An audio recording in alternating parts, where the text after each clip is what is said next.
Software Development Sessions from Microsoft Ignite 2022 here on Programming with Palermo. You are programming with Palermo. You deliver software.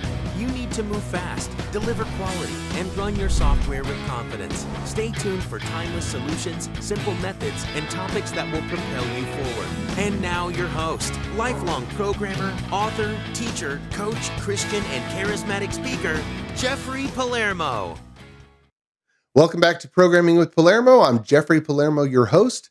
Hope you're doing really well. Last week, and at the time of this recording, Microsoft held its Ignite 2022 conference. And the Ignite conference is always known for being a ton of information for general IT, but they always have some really good nuggets for software development. If you want a conference that's purely about software development, then you go for the Microsoft Build conference.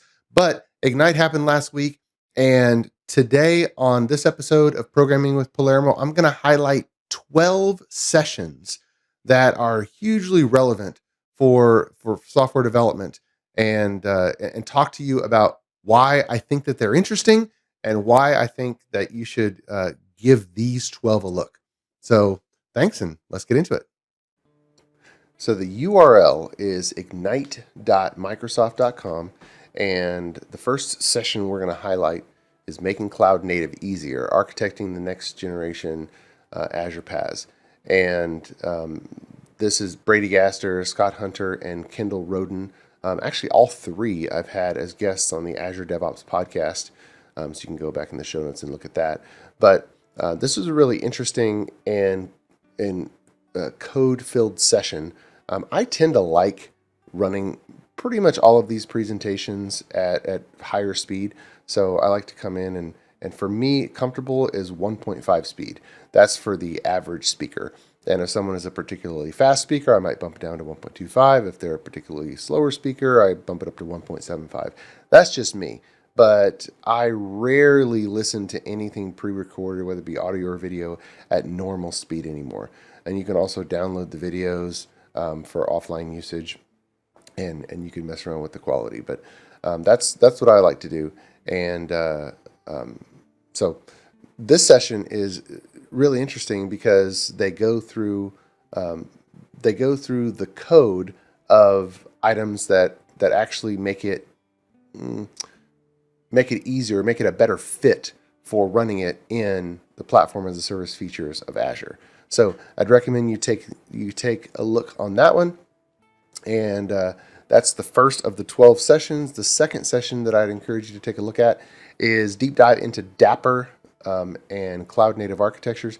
This is Donovan Brown, and he shares a ton of demos, and then he also walks through a lot of code personally on making things go. And he also highlights GitHub code spaces because the demos that he's using is actually running VS Code in a GitHub code spaces on a GitHub code spaces VM, kind of as a lightweight IDE on demand. Now, most of his demos are not, well, they're C# and JavaScript and other languages, so it's not just .NET. Obviously, there's plenty of stuff with .NET that you can't quite do in GitHub code spaces since it's VS Code on Linux, but he does a good job of showing what you can do and highlighting Dapper and why that's interesting. The next session I just wanted to highlight and encourage you to look at is Hidden Gems in Live Coding with .NET 7. This is from Damian Edwards and David Fowler, and these two are really entertaining, kind of going back and forth, but they highlight some existing things that are already in .NET. I think there might have been one that was .NET 7, but for the most part, most of these are already in .NET 6, and you could be using these right away, even though .NET 7 is coming out just in a few weeks.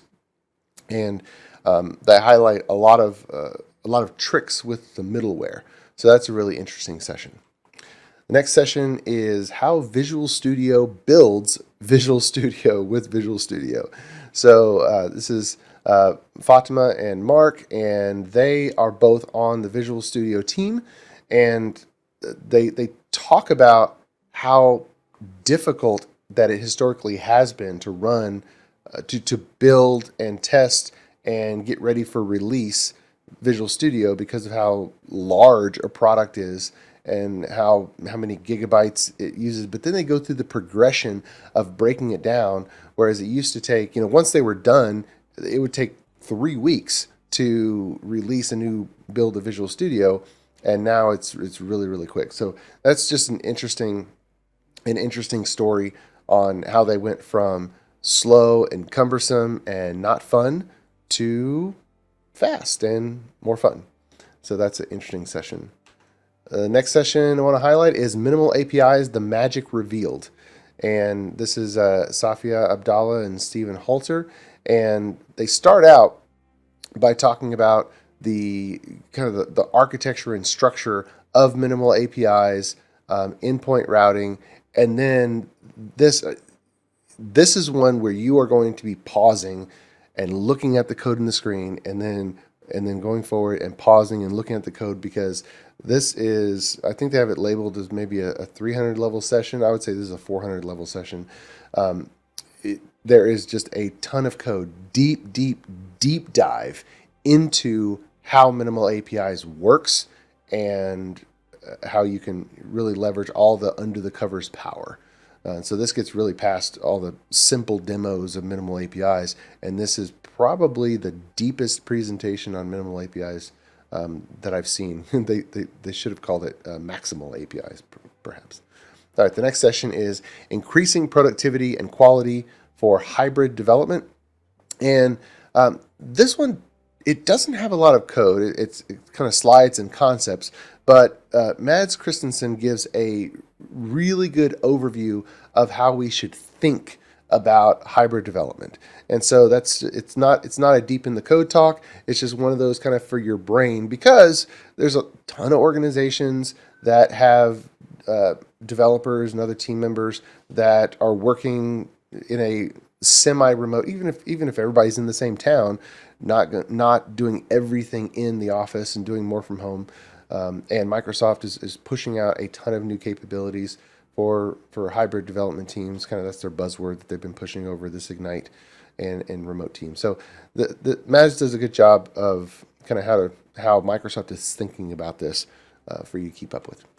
Programming with Palermo is brought to you by ClearMeasure, a software architecture company that empowers .NET teams to be self-sufficient, moving fast, delivering quality, and running their software with confidence in Azure. If your team has a project that's too important to be delayed or derailed, ClearMeasure can help, while keeping your team in the driver's seat and growing in capability. Click on clearmeasure.com for more information. If you are an architect or .NET engineer aspiring to become an architect, check out clearmeasure.com/careers.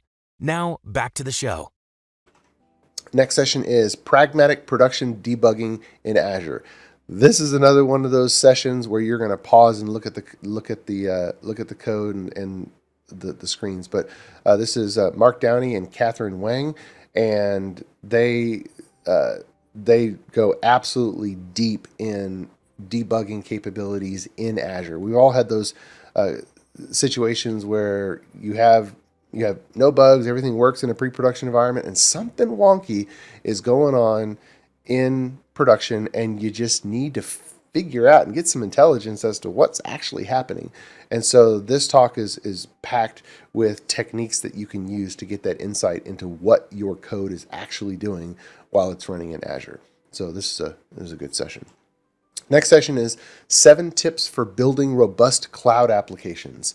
And Lars Klint from Pluralsight does a good job at talking about cloud applications and some things to do in the application itself, but also in your Azure configuration for increasing the reliability and the resiliency of the application while it's running in Azure. So I wanted to highlight that one. The next session is implementing effective DevSecOps for Azure.